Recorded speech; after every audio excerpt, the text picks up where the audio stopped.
this Wednesday's Stampin Gals Gone Wild freebie video, and this is Jose from stampin.com. And today I'm going to show you what could be a 5-minute card or could be a 15-minute card, depending on how quickly you color. So it's using some of our new stamps out of the catalog and our blendabilities, which I am in love with. I have to be honest, I don't love to color normally, but these markers make an artist out of anybody, and I really, really love them. So let me show you how we did this. When you're using the blendabilities, these are alcohol-based markers, and they actually come in packs of 3.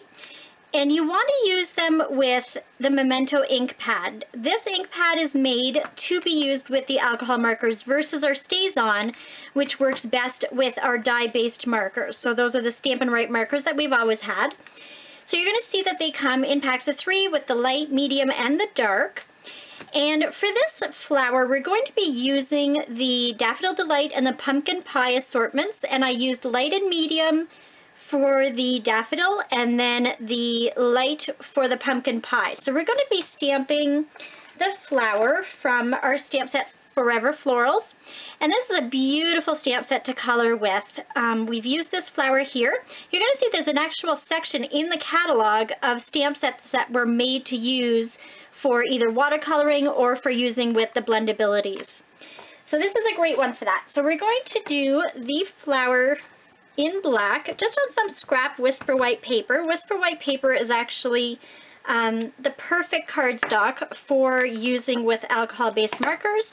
You're going to see as you're using them that it's going to bleed through on the other side. Now, that's perfectly normal.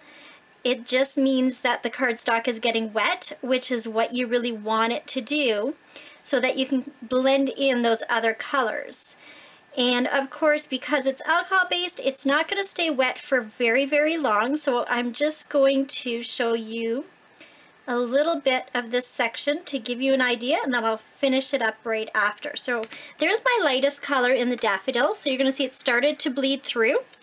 And as I color, it's going to bleed through even more. Now I'm going to be using my medium in the daffodil, and you can start to go out near the centers. Often our flowers are very shaded kind of near the center, so that's a good spot to do. I am not somebody who is a perfect, I guess, artist at figuring out where my shading should go. I just kind of wing it and see where I think it might look nice.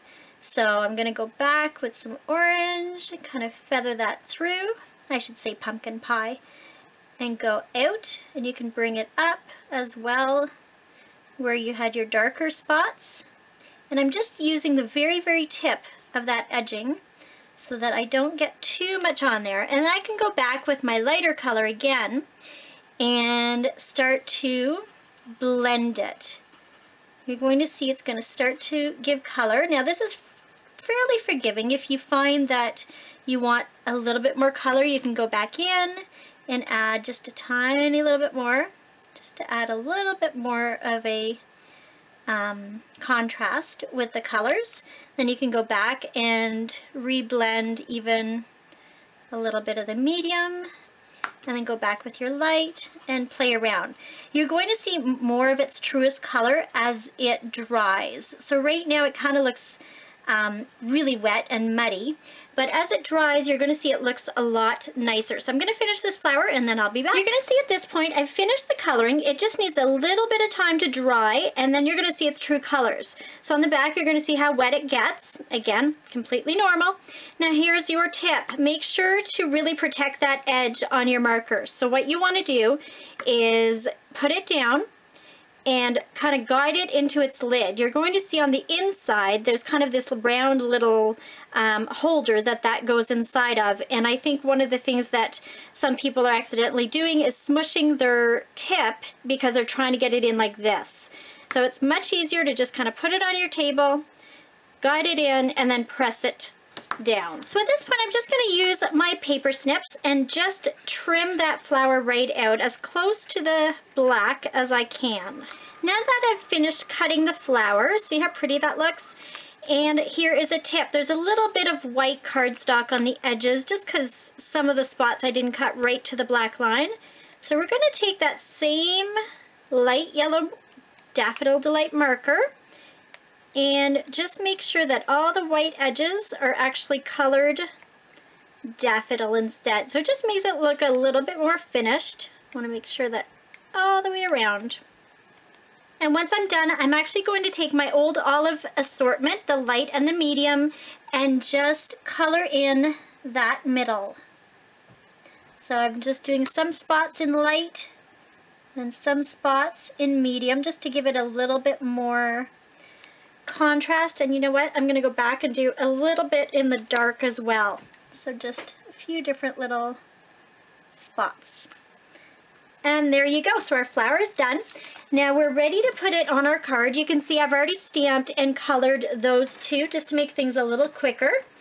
And we are going to take a dimensional and just put it behind our flower and pop that on top. Now the next stamp I'm going to use is our thank you stamp, which is from the watercolor thank you set. Well, it's only a set of one, so, and I love this font. It is so pretty. It's just made so that it doesn't have to be stamped totally perfect because there's a bit of texture to our font. So we're going to take, because I have it here, I'm just going to take my Memento ink pad again in black and just ink that up really nice. And we're going to stamp that in the bottom left-hand corner, about here. Give it nice pressure and back up. Ooh, isn't that pretty? And lastly, we're just going to take our Whisper White card. Now this was cut to 5.5 by 8.5, which means that this layer is 5 1/4 by 4. And look at my ink here. You can see I've been coloring. And we're just going to take some dimensionals again and pop those on the back. Now, whenever you finish up your dimensionals, that is not garbage. You can still use all those edges, and they actually cut really nicely just with my fingers. You don't even need scissors. We're going to go around and take our backings off, and then we're going to place that on our card, and you've got a really fun card that you can make for a thank you for somebody. And of course, we have lots of assortments of the blendabilities, and you can play around with the colors of this flower with all of our other assortments. And you can see, very simple design, but will take you a little bit of time in the coloring, but it is so worth it. So I hope you enjoyed this video, and I'm going to give you a little teaser next month. So September, we have, again, our Stampin' Gals Gone Wild tutorials that Connie, Stewart, and I do.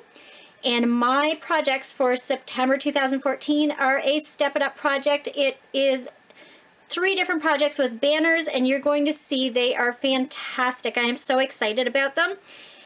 So don't forget, with that, you can get it 2 different ways. You can subscribe and be one of our subscribers that gets our tutorials every single month. You can buy it just for the 1 month, or you can spend $20 in my store if you are from Canada, or Connie's store if you're from the US. $20 or more will get you those tutorials for free. So thanks again for joining us, and I hope you have a great day. Hey, if you wanna play, make it about a play.